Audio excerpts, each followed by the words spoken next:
Deus fez o mundo parar para que possamos notar de novo que o foco da nossa vida é divino. A Austrália vive um dos piores incêndios florestais dos últimos anos.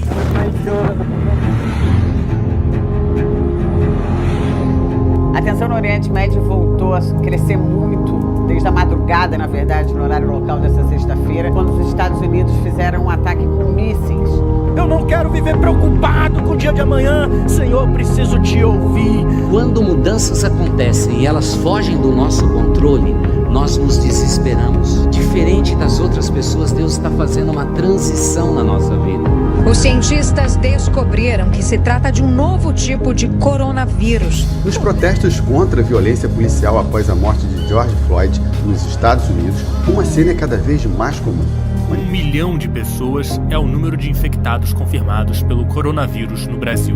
À medida que a volta de Cristo está mais perto da gente, há uma voz do céu dizendo para o povo de Deus: aquele que tem ouvidos para ouvir, ouça. Eu quero trazer à memória o que pode me dar esperança. Ou na tradução da Nova Versão Internacional, Lamentações, capítulo 3, versos 21 e 22, vai nos dizer o seguinte: todavia, lembro-me também do que pode dar-me esperança. Graças ao grande amor do Senhor é que não somos consumidos, pois as suas misericórdias são inesgotáveis. Estamos aqui, irmãos, refletindo sobre o tema ruídos, pensando nos barulhos desse mundo, os ruídos desse mundo, que tentam calar a voz de Deus no nosso coração. Esses ruídos desse mundo tentam não nos deixar ouvir a voz do nosso Deus. E nada como o livro de Lamentações, irmãos, para nós pensarmos sobre esse tema. Porque Lamentações, ele reflete, ele traz para a gente, ele revela a situação terrível de Judá, após Babilônia conquistar Jerusalém. Lamentações, ela está naquele contexto do ano de 586, então eu quero perguntar se você tem boa imaginação, porque eu quero te levar pela tua imaginação a uma viagem de 2.600 anos atrás, e nessa época, o profeta que estava trazendo para nós essas informações era o profeta Jeremias. Lamentações, também chamado de Ecá no hebraico, que como, um lamento como esse como. E a Septuaginta, a primeira tradução do grego, ela chama esse livro que nós chamamos de Lamentações, ela chama de cânticos fúnebres. Tão forte, tantos problemas, tantas tristezas trazem para nós os versículos de Lamentações desse livro tão forte. Para você ter uma ideia, Lamentações é tão importante para o judeu, que até hoje eles recitam esse livro no grande jejum, que lembra a destruição do templo de Jerusalém. No 9º dia do 5º mês do calendário judaico, ainda hoje, os judeus retornam a esse livro e leem com tristeza tudo o que o nosso profeta Jeremias repercute e que nós vamos conversar aqui com você essa noite. Para você ter uma ideia, olha como começa o livro de Lamentações. Vê se há alguma semelhança. Como está vazia essa cidade, antes tão populosa. Quando eu li esse capítulo 1, versículo 1, esse comecinho do versículo 1, eu me lembrei dos primeiros dias da pandemia, onde andava-se pela cidade de São Paulo sem ninguém nas ruas. Você lembra disso? Onde o caos, o trânsito caótico não chegava a cada um de nós. Eu lembrei desses dias que passamos aqui nessa grande cidade, em que não havia quase ninguém nas ruas, e eu falei, puxa, Lamentações tem um pouco dos dias de hoje. Eu queria te contextualizar também em quem é o profeta, quem está falando, quem está contando essa história para a gente, que é Jeremias. Jeremias tem muitos ruídos em sua vida. Jeremias foi chamado para ser profeta de Deus, e ele prega a destruição iminente de Judá. Só que Deus fala para ele o seguinte: Jeremias, você vai ser profeta, você vai ensinar, vai pregar, só que ninguém vai acreditar na sua pregação. O povo não te dará ouvidos. Eu fico pensando se Jeremias fosse pastor nos dias de hoje.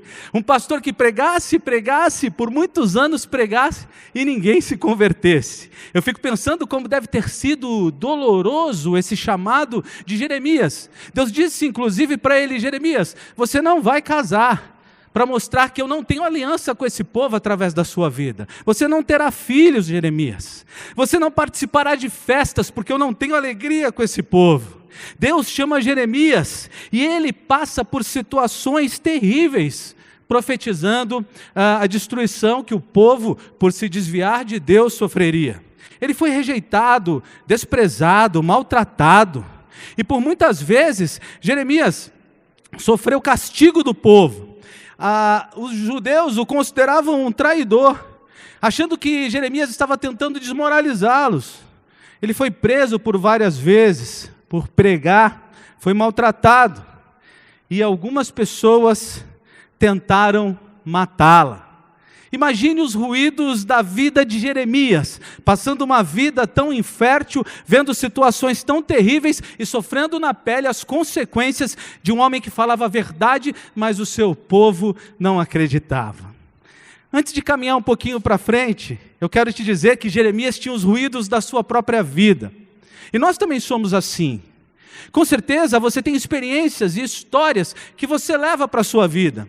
Algumas pessoas não confiam em mais ninguém porque um dia sofreram.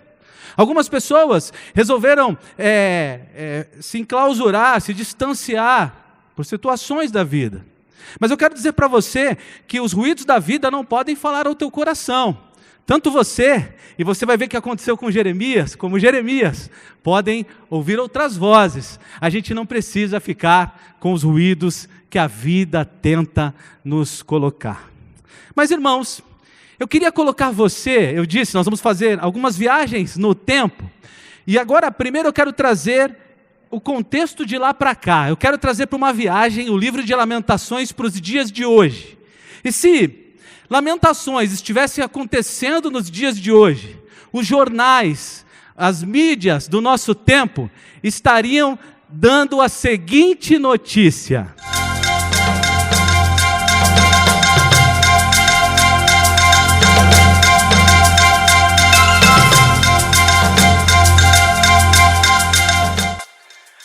os filhos do rei foram mortos, e o rei, em Jerusalém, teve os seus olhos furados. Em Jerusalém nós pudemos ver também imagens dos edifícios mais importantes da cidade queimados. Você lembra que aquela cidade já fora invadida muitas vezes? O nosso jornal não podia deixar de lembrar isso. Sim, em algum momento do passado a cidade tinha sido invadida e levaram de lá os seus jovens mais seletos, entre eles Daniel. Andando pelas ruas, a nossa equipe de reportagem viu corpos empilhados e um banho de sangue pelas ruas. Eles entrevistaram pessoas que chegaram a dizer que era melhor terem morrido à espada do que estar vivendo para ver a situação que se encontrava o povo de Deus naquele momento.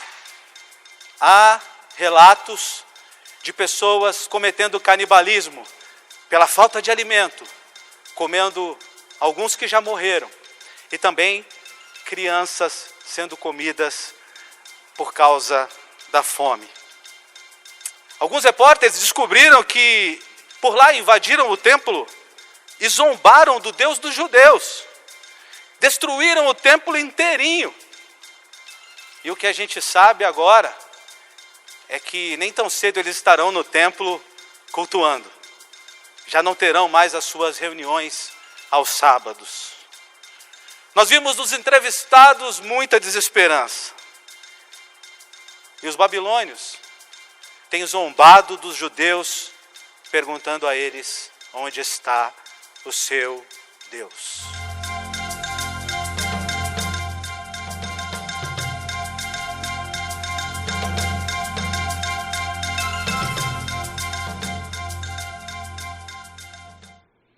É nesse contexto, querido irmãos, que Jeremias traz essa pérola para a gente de Lamentações, capítulo 3. É nesse contexto que ele diz: eu quero trazer à memória o que pode me dar esperança. É bem forte quando Jeremias traz para nós a palavra trazer. É muito forte isso.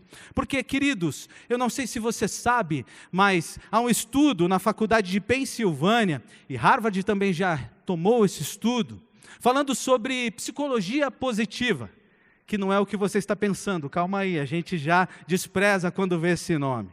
Mas a psicologia positiva, da qual a Flora Vitória é uma das doutorandos do nosso país nesse tema, ela diz o seguinte, que nós temos grande dificuldade de ter boas lembranças. Estudando a mente humana, descobriu-se por que a gente faz os nossos álbuns de fotos de casamento. Para ir lá e recordar, porque as recordações boas não vêm naturalmente. Por que a gente precisa de músicas que marcam a nossa vida? Para trazer à memória coisas boas. Por que às vezes eu faço isso, precisamos visitar os lugares que mais marcaram a nossa vida? Em janeiro eu estava lá pelo litoral, eu tirei uma bela foto naquela região que tanto amo, lembrando ali de toda a minha vida, de toda a minha história e de toda a minha infância. Trazer a memória dá a ideia de ir buscar em algum lugar e trazer. Ela não vem sozinha, de forçar para que ela venha. E hoje, é por esse caminho que eu quero te levar. Apesar das circunstâncias, da luta e da dor, é nessa direção que eu quero ir com você. Eu quero ir pela direção que Max Lucado, a frase que Max Lucado diz, bem interessante, ele diz o seguinte: alimente seus medos e sua fé morrerá de fome. Alimente sua fé e seus medos morrerão de fome. Talvez você esteja aí na sua casa sentado e vivendo esse tempo tão difícil, e os ruídos do mundo talvez tentaram te destruir, te abafar, te ferir, tirar de você a esperança. E claro, irmãos, a gente tem visto, nós não somos cegos, nós temos ouvido, nós temos cuidado de pessoas nesse tempo, e a gente sabe que as lutas são enormes. A gente tem visto as famílias passando grandes dificuldades, lutos, divórcios, traições, feridas. A gente tem visto, irmãos, a situação econômica do país. A gente tem visto a crise política. O nosso país está vivendo o caos. Alguns estudiosos estão falando que estamos vivendo até uma censura, onde já não se consegue livremente as pessoas expressar a sua opinião. A crise política, a polarização. Nós estamos vendo, humanamente falando, um futuro incerto. As análises são todas pessimistas. Talvez você esteja sendo atacado na sua esperança por expectativas frustradas, sonhos não realizados, abandono, traição de amigos, de pessoas que te amam. A gente olha as notícias e vê morte de inocentes, injustiças, perversidade do nosso tempo tem sido noticiada a todo tempo. Fora o número de mortes por essa doença que assola o mundo. Realmente o momento é terrível. Mas Jeremias, e eu acabei de mostrar para vocês num contexto muito pior do que o nosso, ele consegue falar de esperança. Ele consegue trazer para o coração essa palavra, esse sentimento tão importante e especial. E ele começa tudo isso olhando para a misericórdia de Deus. A força motriz que leva Jeremias a retomar o seu coração, a retomar o fôlego e pensar em esperança é, versículo 22 do capítulo 3 de Lamentações, as misericórdias do Senhor são a causa de não sermos consumidos. Ele sabia bem que o pecado do povo tinha levado o povo àquela situação, ele sabia que aquela calamidade tinha nome. E eu não vou colocar apenas na conta do pecado o que tem acontecido hoje, mas que o povo tem se desviado de Deus e da sua vontade, isso a gente não pode negar. E que exercícios nós percebemos então, que verdades nós percebemos então no coração de Jeremias, quando ele diz, quero trazer à memória o que me dá esperança. Ele lembra do amor, da bondade e da fidelidade do Senhor. É igual o cântico que gostamos de cantar, que também é o Salmo, os que confiam no Senhor são como o monte de Sião, que não se abalam, mas permanecem para sempre. Jeremias, ele está buscando 3 motivos para confiar no Senhor, 3 motivos importantes, ele usa 3 palavras aqui, amor, bondade e fidelidade. E é interessante que ele não se pauta no seu próprio amor, no coração dele, e no meu e no seu, que se corrompe facilmente.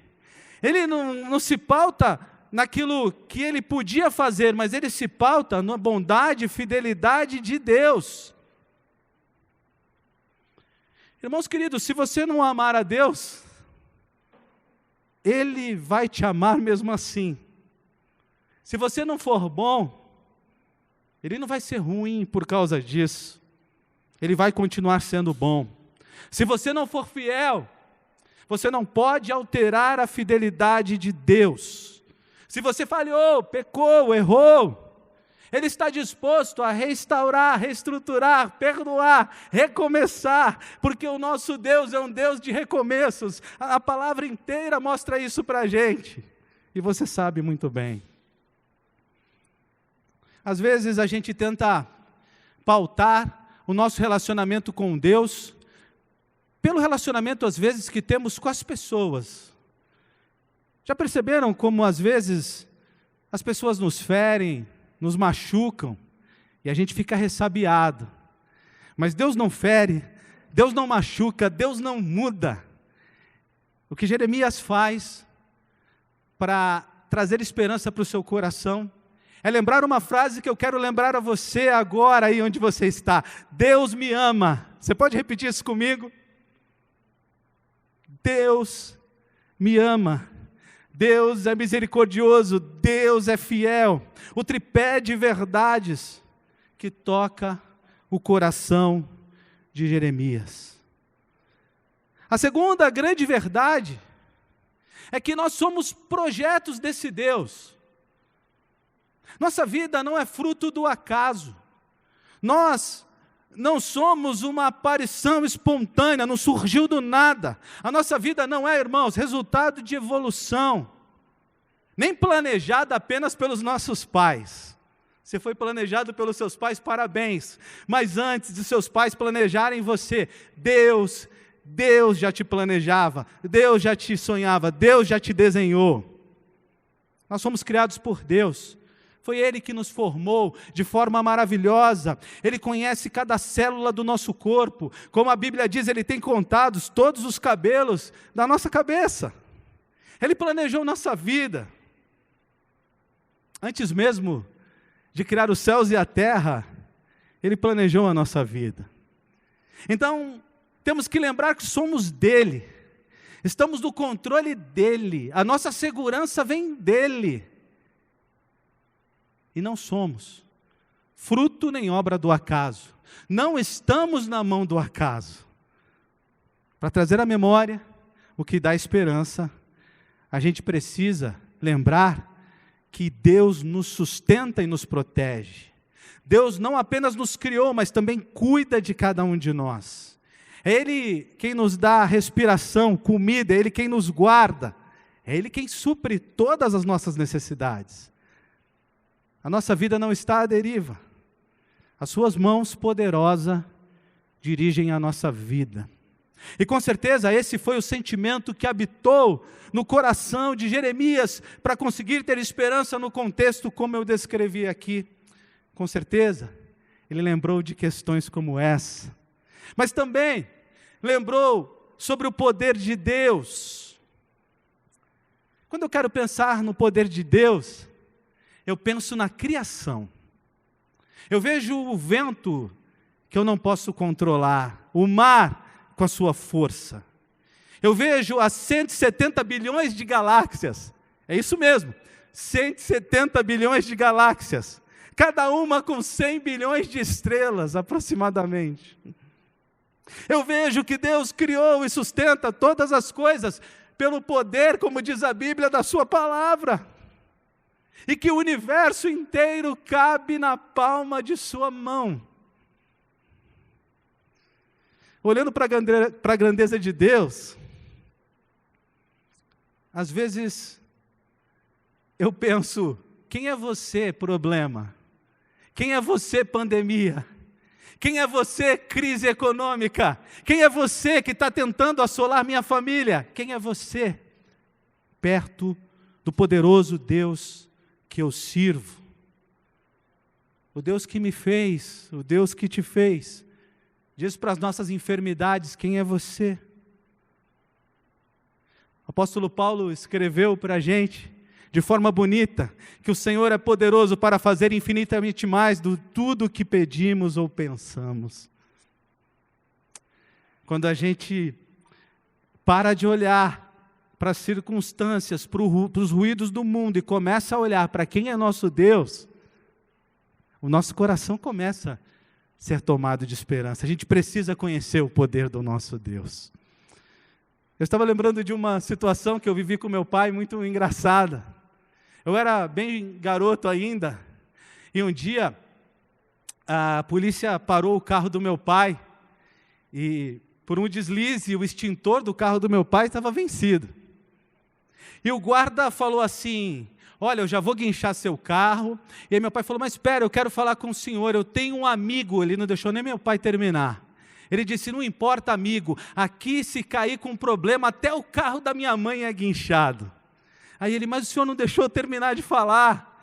E ele falou, eu não quero saber quem é seu amigo, mas espera um pouquinho, eu sou amigo do sargento Oscar, um tio emprestado nosso. Foi interessante que nessa hora o guarda falou, meu Deus, do sargento Oscar, eu disse que guincharia o carro da minha mãe, agora você me colocou numa situação difícil. O sargento Oscar é um irmãozão meu, eu não vou deixar você sair daqui com esse problema no carro. Vai lá, compra o extintor, a gente estava perto de uma autopeças, coloca no seu carro e eu vou te liberar. E aquele dia eu entendi o que era autoridade, o que era poder. Eu entendi que tinha alguém mais importante para reger aquela situação. Para trazer à memória o que dá esperança, a gente precisa entender o tamanho do nosso Deus. A terceira grande lição é que, para trazer à memória aquilo que dá esperança, a gente precisa lembrar as coisas que Deus fez. Foi assim que ele disse para Moisés, escreve no teu livro os grandes atos que eu fiz. Foi assim que Deus disse. É assim que Asaf escreve o Salmo 78, depois você lê aí na sua casa, versos 1 a 7, versos 9 a 15, coisa linda, falando sobre os grandes feitos de Deus. Para gerar fé no coração do povo, Asaf escreveu as maravilhas de Deus, como hoje convido você a relembrar os grandes atos de Deus. Quando eu tento relembrar os grandes atos de Deus, eu não consigo esquecer do Mar Vermelho se abrindo, eu não consigo esquecer de uma muralha caindo com o povo dando 7 voltas e gritando. Eu não consigo esquecer as grandes batalhas vencidas sem uma espada levantada. Eu não consigo esquecer de Lázaro morto há 4 dias e Jesus mandando-o sair da sepultura. Mas eu também não consigo esquecer momentos tão difíceis da minha vida em que Deus fez grandes atos. O que eu quero convidar você? Tira o olhar do hoje e relembre as bênçãos de Deus na tua vida. Posso fazer um desafio? Se você puder, escreva aí para nós as bênçãos que Deus já derramou, os momentos de grande milagre. Eu me lembro que quando eu entrei no seminário, no primeiro ano, o meu pai teve um problema de saúde extremamente sério, extremamente sério. O médico chegou a dizer para minha mãe, eu não sei se meu pai sabe disso até hoje, se não sabia agora assistindo ele vai descobrir. O médico chegou a dizer para minha mãe que meu pai tinha 10% de chance de viver. Ele tinha que tirar as veias da linha de cintura, aqui, todas elas em trocamentos de veias, e colocar todas elas artificiais, plásticas. E o médico disse, é uma cirurgia muito complicada, muito nova, mas a gente vai ter que fazer. E eu no seminário, passando aquela luta, aquela dificuldade, estudando, trabalhando, e pensando, Deus cuida do meu pai. Até o dia que, numa oração, eu disse, Deus cuida do meu pai. E o meu coração foi invadido por uma calma, uma paz, uma tranquilidade tão grande. Faltavam uns 3 dias para a cirurgia dele. E daquele dia em diante, eu sabia, Pai, eu sabia que o Senhor ia estar conosco. É assim que nós fazemos, para trazer à memória o que pode dar esperança. Nós também forçamos a nossa memória a lembrar dos grandes feitos do Senhor. Nós forçamos a nossa memória para lembrar também das promessas do Senhor, e é outra verdade. Eu gosto de pensar, quando penso em promessas do Senhor, eu gosto de pensar em Abrão. Abrão é interessante, porque Deus faz uma promessa a ele, Gênesis 17, versos 4 e 5. Antes, Abrão, com a tradução Pai Exaltado, Deus muda o nome dele para Abraão, ou seja, pai de multidões. Já se perguntou por que Deus muda o nome dele? Ele não podia continuar sendo chamado Pai Exaltado? Também não é bonito, ele não seria exaltado? Mas por que Deus muda o nome dele? Eu fico pensando que toda vez que Abraão falava o seu nome para alguém, toda vez que ele falava, o meu nome é Abraão, ou seja, pai de multidões, ele lembrava das promessas maravilhosas de Deus.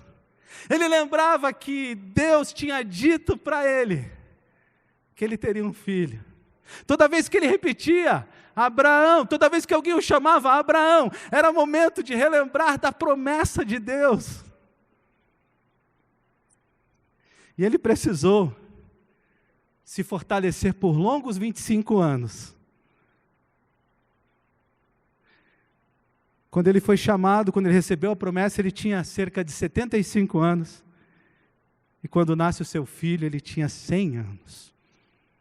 Por isso, para trazer à memória o que dá esperança, precisamos lembrar das promessas de Deus, aquelas promessas individuais, mas aquelas que Ele faz a seu povo. E uma promessa maravilhosa, ela está no contexto, já que estou falando de nome, do nome de Jesus, é o Deus conosco. Outra questão importante para lembrar é que o apóstolo Paulo nos ensina de que nós somos templos do Espírito Santo, ou seja, Deus não nos deixa só, não me deixa só, não te deixa só. Por isso, para trazer à memória o que dá esperança, precisamos trazer à memória as maravilhosas promessas de Deus. Outra verdade, está lá em Lamentações, versículo 24, capítulo 3, versículo 24. Jeremias escreve o seguinte: digo a mim mesmo, a minha porção é o Senhor, portanto nele porei a minha esperança. Há outras traduções que dizem, Deus é o meu Salvador, e nele confio. Ele estava firmado na sua fé e no seu coração. Ele está dizendo que pode perder tudo, mas ainda lhe resta o Senhor. O Senhor ainda estava com ele, e os ruídos desse mundo não abafariam essa verdade. Irmão querido, irmã querida, As lutas podem ter te levado a perder muitas coisas. Mas eu estou aqui essa noite para te lembrar, o Senhor não te deixou. O Senhor ainda está contigo. O Senhor ainda é o teu ajudador, o teu paizinho querido. Ainda caminha contigo nas tuas lutas. Isso você não pode esquecer. Jeremias está falando mais ou menos aqui, como um dos textos que eu mais gosto na Bíblia, Abacuque capítulo 3, versículos 17 e 18, que diz assim: porquanto, ainda que a figueira não floresça, nem haja fruto na vide, o produto da oliveira minta, os campos não produzam mantimento, as ovelhas da malhada sejam arrebatadas, e nos currais não haja vacas, todavia, eu me alegrarei no Senhor, exultarei no Deus da minha salvação. O Senhor era a herança de Jeremias, por isso ele tinha esperança. Ele era a única coisa real na vida de Jeremias. Ele é a única coisa real em nossas vidas. Se tirar o Senhor de mim, não sobra nada. Se tirar o Senhor de você, não sobra nada. Os bens materiais a gente pode perder, a família pode morrer, os sonhos podem deixar de existir. Mas o Senhor nunca deixará de ser o nosso bem maior. Como disse Lutero, num hino maravilhoso também, Castelo Forte, na última estrofe ele diz assim: se temos de perder os filhos, bem mulher,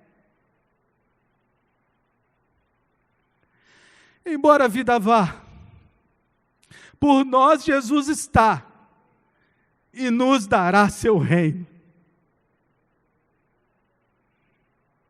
O que tem sido a tua verdadeira herança, meu irmão, são as coisas que você acumulou, a família que você fez é muito importante, mas todas as coisas ficarão, e você estará um dia face a face com aquele que é a tua verdadeira herança. O Deus eterno é a tua herança. E eu caminho para o fim, dizendo para você que há uma outra verdade, está lá no versículo 26, que Jeremias traz para o coração dele, e que fortaleceu meu coração neste momento, nesses dias que eu preparava essa mensagem.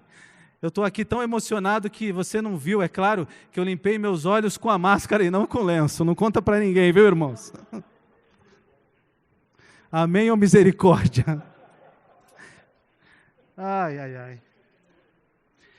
Diz assim o texto de Lamentações 3, 26. É bom esperar tranquilo pela salvação do Senhor. Jeremias, ele traz um desafio para o próprio coração e para o nosso coração. Leia comigo o texto de novo. É bom esperar tranquilo.